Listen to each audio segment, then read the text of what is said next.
इस current affairs funda में आप सभी का स्वागत है। मैं हूं आपके साथ अभिषेक शर्मा और आज के इस वीडियो सेशन में हम 16 मार्च तक के सभी इंपॉर्टेंट करंट अफेयर्स कवर करने वाले हैं। हमेशा की तरह आप इस वीडियो को अंत तक जरूर देखिएगा, आज भी आपको काफ़ी कुछ जानने के लिए मिलेगा।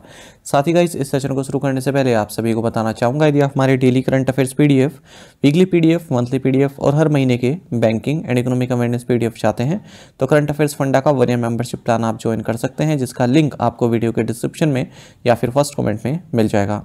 आपको बता दें, इस 1 ईयर मेंबरशिप प्लान के तहत जितना भी हमारा पीडीएफ कंटेंट है वो हम आपको 1 साल तक के लिए प्रोवाइड कराते हैं, जिसे आप डाउनलोड कर सकते हैं, प्रिंट आउट भी निकलवा सकते हैं।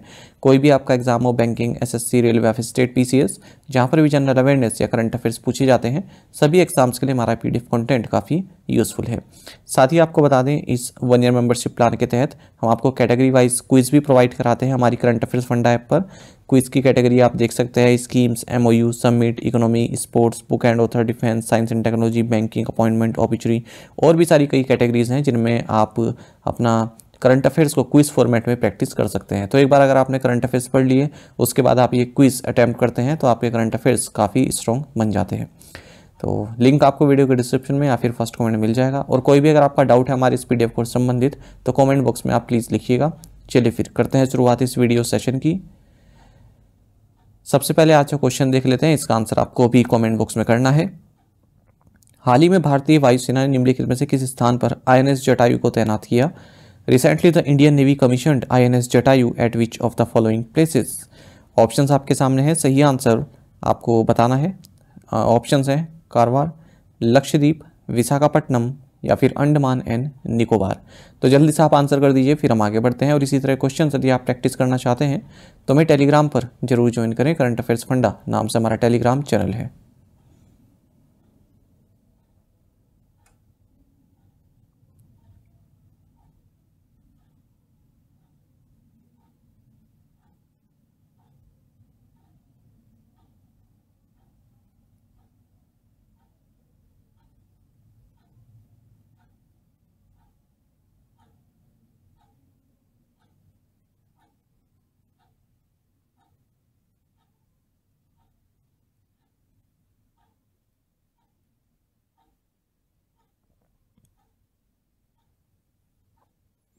Who chaired the high-powered panel that appointed Gyanesh Kumar and Sukhbir Singh Sandhu as the new election commissioners? Gyanesh Kumar और सुखबीर सिंह संधू को नए चुनाव आयुक्त नियुक्त करने वाले पैनल की अध्यक्षता किसने की?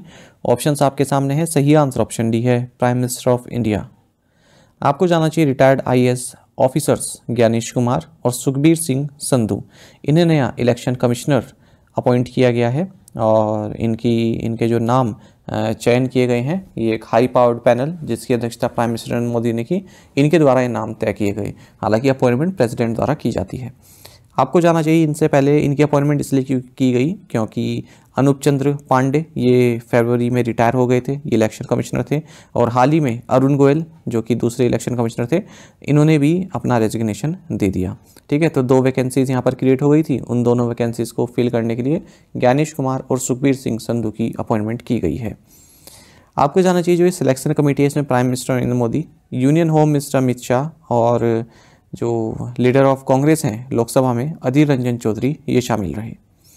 थोड़ा सा अगर हम देखें सुखबीर सिंह संधू के बारे में तो उत्तराखंड के चीफ सेक्रेटरी रह चुके हैं। इससे पहले national highways authority of India यानी कि NHAI के चेयरमैन भी रह चुके हैं। ज्ञानेश कुमार की बात करें तो ये मिनिस्ट्री ऑफ कोऑपरेशन जो कि अमित शाह के अंडर में आती है, ठीक है, उसके सेक्रेटरी रह चुके हैं। और उससे पहले मिनिस्ट्री ऑफ पार्लियामेंट्री अफेयर्स में भी सेक्रेटरी रह चुके हैं। What is the theme of national vaccination day in 2024? 2024 में राष्ट्रीय टीकाकरण दिवस का विषय क्या है? ऑप्शंस आपके सामने है, सही आंसर ऑप्शन सी है, वैक्सीन्स वर्क फॉर ऑल। आपको जाना चाहिए नेशनल इम्यूनाइजेशन डे या फिर नेशनल वैक्सीनेशन डे, ये हर साल 16 मार्च को मनाया जाता है। 2024 में इस साल इस डे का थीम है वैक्सीन्स वर्क फॉर ऑल। बाकी आप जानते हैं एडवर्ड जेनर, ठीक है, जो वैक्सीन का कंसेप्ट इनके द्वारा लाया गया। और वर्ल्ड की जो फर्स्ट वैक्सीन है स्मॉल पॉक्स वैक्सीन, ठीक है, वो इन्होंने क्रिएट की। 1995 में जो ओरल पोलियो वैक्सीनेशन है इसकी फर्स्ट डोज भारत में जो है एडमिनिस्ट्रेट की गई थी, 16 मार्च को दी गई थी। ठीक है, तो ये भी डेट इंपॉर्टेंट है, 16 मार्च को भारत में ये भी हुआ था। और WHO ने भारत को पोलियो फ्री घोषित किया 27 मार्च 2014 को। What is the theme of world consumer rights day in 2024? 2024 में विश्व उपभोक्ता अधिकार दिवस का विषय क्या है? ऑप्शंस आपके सामने हैं। सही आंसर ऑप्शन बी है, fair and responsible AI for consumers. देखिए, हर साल 15 मार्च को world consumer rights day celebrate किया जाता है और 2024 में वर्ल्ड कंज्यूमर राइट्स डे का थीम है fair and responsible AI for consumers.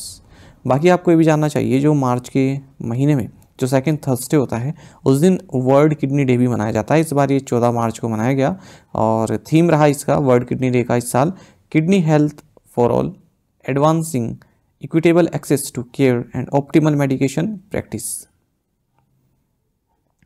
Which state has declared man animal conflict a state specific disaster? किस राज्य ने मानव पशु संघर्ष को राज्य विशिष्ट आपदा घोषित किया है? सही आंसर ऑप्शन ए है, केरल। आपको जानना चाहिए कि काफ़ी केसेस बढ़ रहे थे जहाँ पर एनिमल अटैक के कारण कई डेथ्स हो जाती थी, ठीक है, और फिर लोगों में गुस्सा आ जाता था, ठीक है। हालांकि जो इंक्रोचमेंट किया जा रहा है पशुओं की जो भूमि है उसका, ठीक है, तो वो सब रिस्पॉन्सिबल फैक्टर रहता ही है, ठीक है। फिर जानवर भी कहाँ पर जाएं, तो केरल ने जो है मैन एनिमल कन्फ्लिक्ट को स्टेट स्पेसिफिक डिजास्टर डिक्लेयर किया है और ये पहला राज्य बन गया है जैसा जिसने इस तरह का ऐलान किया है, ठीक है, पूरे भारत में।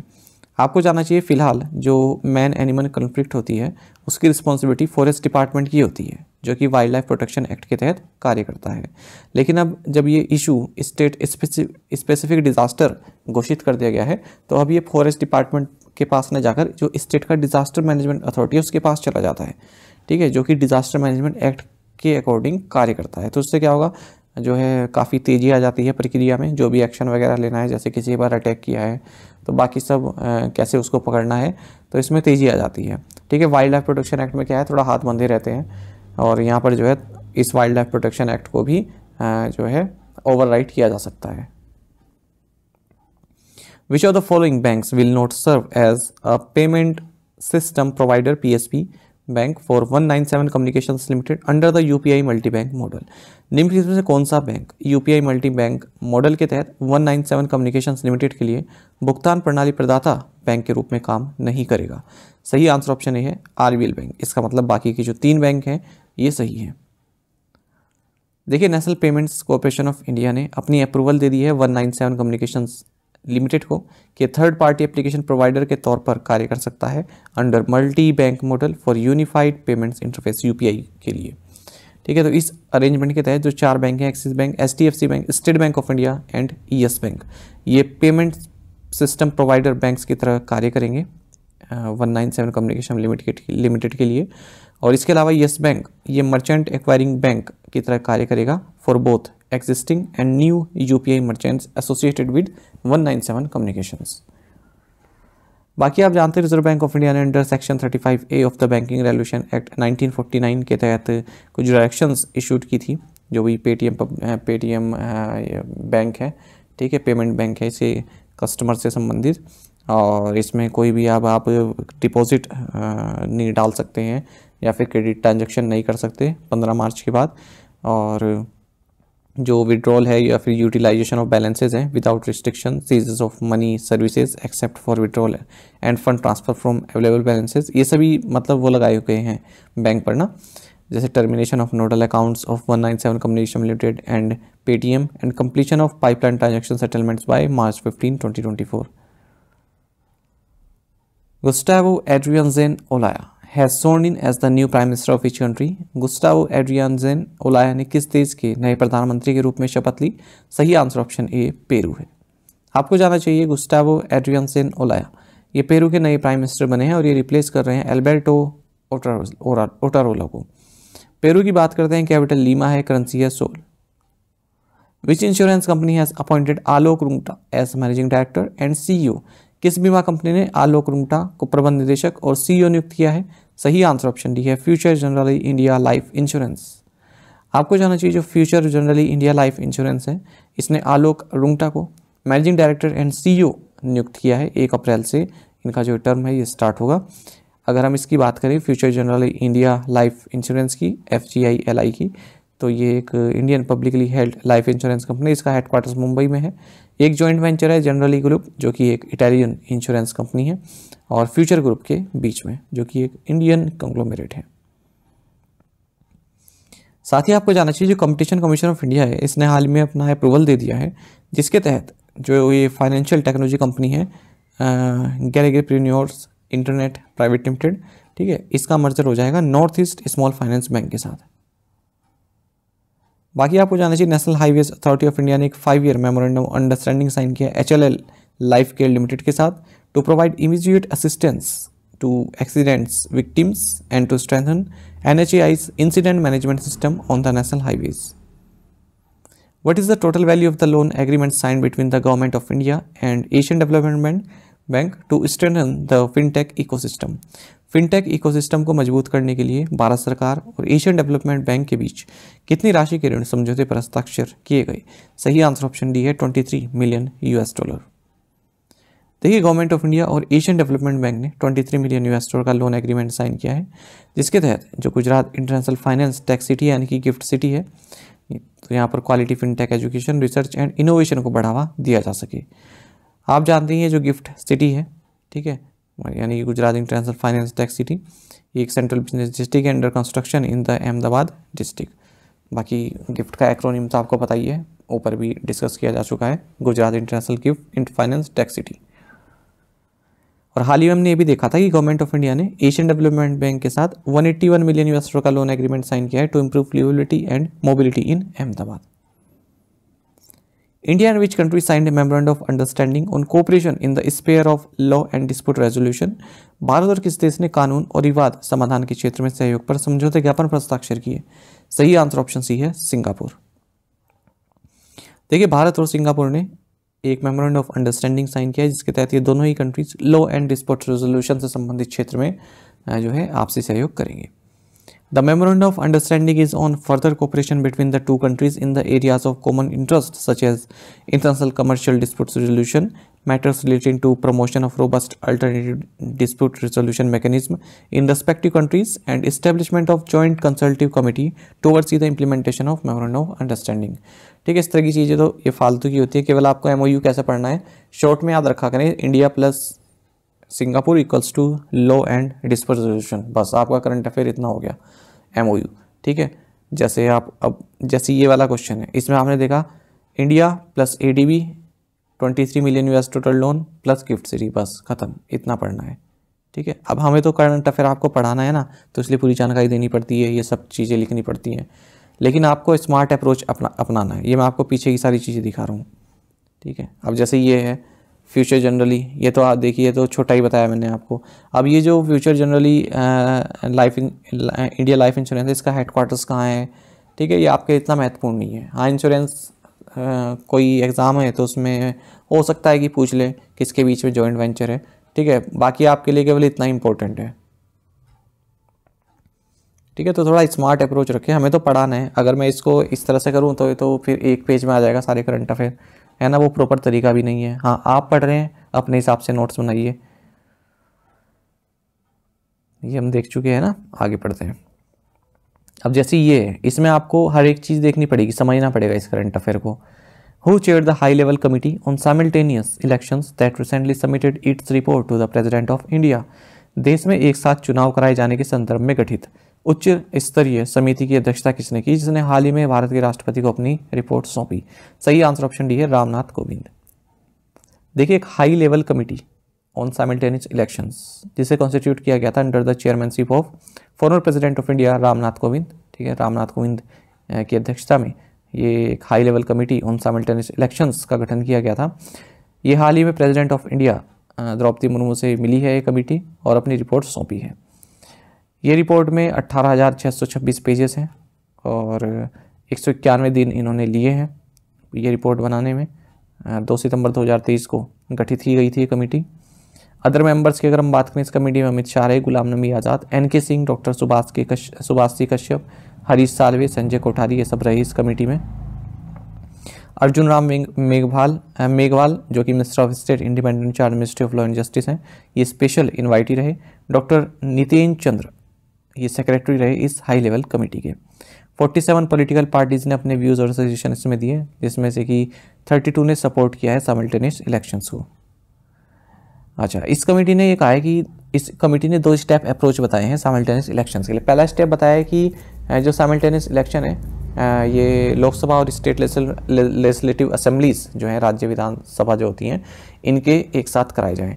दूसरा स्टेप बताया है कि जो म्यूनसिपैलिटीज़ और पंचायत के इलेक्शन हैं उनको जो है बाद में फिर सिंक्रोनाइज किया जाए लोकसभा और जो स्टेट असेंबली इलेक्शंस हैं उनके साथ।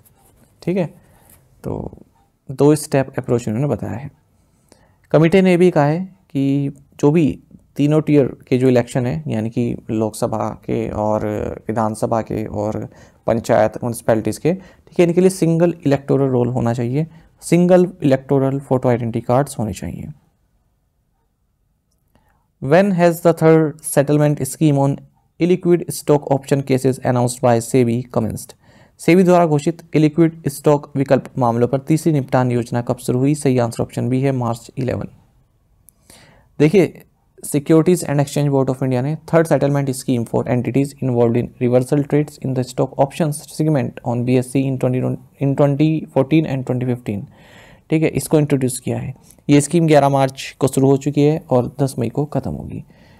तो इसमें देखिएगा, एक अपॉर्चुनिटी दी जा रही है उन सभी एंटिटीज़ को जिन्होंने जो स्टॉक ऑप्शंस जो ट्रेड है, ठीक है, उसमें गड़बड़ी की है। ठीक है, तो 2014-15 की बात है ये, 1 अप्रैल 2014 से 30 सितंबर 2015 के बीच में, जिनके खिलाफ प्रोसीडिंग्स चल रही है। ठीक है, और किसी ना किसी अथॉरिटी के सामने वो पेंडिंग है अभी, तो उनको एक सेटलमेंट का मौका यहाँ पर दिया जा रहा है।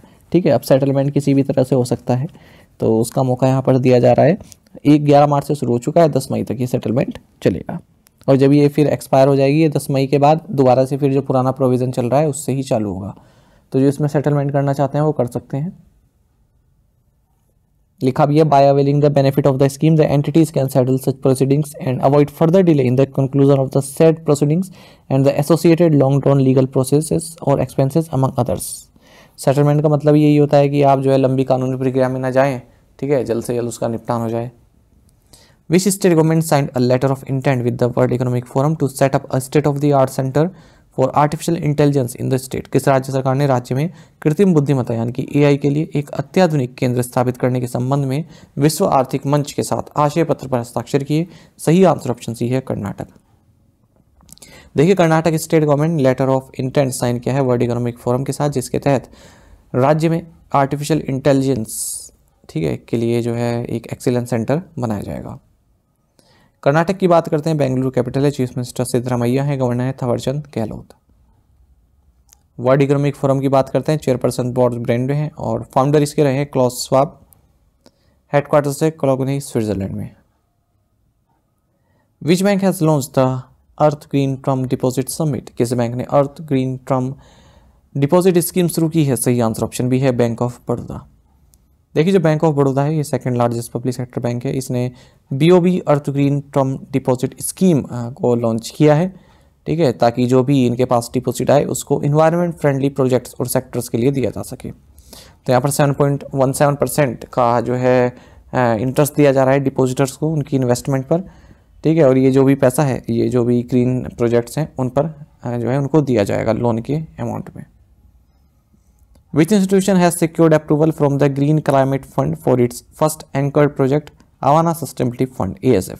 किस संस्था ने अपनी पहली प्रमुख परियोजना अवाना सस्टेनेबिलिटी फंड के लिए ग्रीन क्लाइमेट फंड से मंजूरी हासिल कर ली? सही आंसर ऑप्शन सी है, small industries development bank of India यानी कि SIDBI। देखिए, जो small industry development bank of India है इसने ग्रीन क्लाइमेट फंड से अप्रूवल प्राप्त कर ली है अपने फर्स्ट एंकर्ड प्रोजेक्ट, जिसका नाम है अवाना सस्टेनेबिलिटी प्रोजेक्ट, जिसकी वैल्यू 120 million US$ है। The primary aim of this project is to invest in early stage companies harnessing technology led innovation to spur climate solutions and sustainability in India। तो climate solution से संबंधित जो technology कोई लाना चाहता है इस तरह की, ठीक है, तो उनको जो है उनकी कंपनीज में इन्वेस्ट वगैरह करने के लिए ये प्रोजेक्ट चलाया जा रहा है। ग्रीन क्लाइमेट फंड का नाम तो आपने सुना ही होगा, वर्ल्ड का लार्जेस्ट क्लाइमेट फंड है। इससे पहले कुछ दिन पहले ही हमने इसको डिटेल में भी समझा था, ठीक है, तो आप प्रीवियस PDF में जरूर देखिएगा इन्हें। SIDBI का हेडक्वार्टर्स लखनऊ में आप सभी जानते हैं, 2 अप्रैल 1990 को इस्टेब्लिशमेंट हुआ था इसका, और ये one of the 5 all India financial institutions में से एक है। बाकी कौन है? Exim bank of India, NABARD, NAB, FID और NHB। शिवा सुब्रमण्यम रमन, ये सिडबी के MD एंड चेयरमैन है। Which team von 2023-24 Ranji trophy? 2023-24 Ranji trophy किस टीम ने जीती? सही आंसर ऑप्शन है मुंबई है। देखिए 2023-24 रणजी ट्रॉफी, ये 89 सीजन था इस रणजी ट्रॉफी का, जो कि एक first class cricket tournament India में 5 जनवरी से 14 मार्च 2024 तक ये चला। 32 टीम्स ने इसमें पार्टिसिपेट किया है। मुंबई ने विदर्भ को हराया फाइनल में, जो कि वानखेड़े स्टेडियम मुंबई में खेला गया। मुंबई के कैप्टन रहे अजिंक्य रहाणे और मुंबई का ये 42वां रणजी टाइटल था। मुशीर खान मुंबई के प्लेयर ऑफ द मैच चुने गए। तनुष कोशियान मुंबई के ये प्लेयर ऑफ द सीरीज चुने गए। प्रीवियस असाइनमेंट क्वेश्चंस के आंसर देख लेते हैं। In which country the Shekou port is situated? China. Which agency release report named toward is faster cleaner growth? World bank. Where was Pangong frozen lake marathon dubbed the world highest frozen lake marathon? held Ladakh. The Indian consulate in Dubai has introduced a fresh insurance package for blue collar Indian workers. Dubai. Which article of the Indian Constitution provides for the scheme of distribution of net tax proceeds collected by union government between the center and the states? Answer is Article 270। और आप में से कई students ने बिल्कुल सही answer किया है। इसी तरह से आप पार्टिसिपेट करते रहिए। चलिए आज के असाइनमेंट क्वेश्चंस देख लेते हैं। Who is known as Misail Rani, who inaugurated the 100th annual convocation of the University of Delhi? The Reserve Bank Integrated Ombudsman Scheme was launched in which year? Who authored the book The Conspiracy to Oust Me from the Presidency? और last question है, Sanand Hydropower Project, the British era 110 megawatt hydro project was in news recently. It is located in which state? तो इन 5 questions के answer आपको comment box में करने हैं। यदि एक क्वेश्चन का आंसर भी आता है तो भी आप हमें कमेंट बॉक्स में अवश्य बताइएगा। ज़्यादा से ज़्यादा संख्या पार्टिसिपेट करने की कोशिश किया कीजिए। साथ ही करंट अफेयर्स फंडा को आप टेलीग्राम पर भी ज्वाइन कर सकते हैं। यहाँ पर रेगुलर वीडियो अपडेट्स और करंट क्विज हम आप सभी के लिए डालते रहते हैं। साथ ही डिस्कशन ग्रुप में आप किसी भी क्वेश्चन का सोल्यूशन पा सकते हैं। दोस्तों हमारे करंट अफेयर्स की प्लेलिस्ट दी गई है, इसको आप जरूर देखें। अपने दोस्तों के साथ, फेलो स्टूडेंट के साथ हमारे करंट अफेयर्स को आप शेयर जरूर करें। आज का इस सेशन आपको कैसा लगा आप कमेंट बॉक्स में अवश्य बताइएगा। Thank you guys.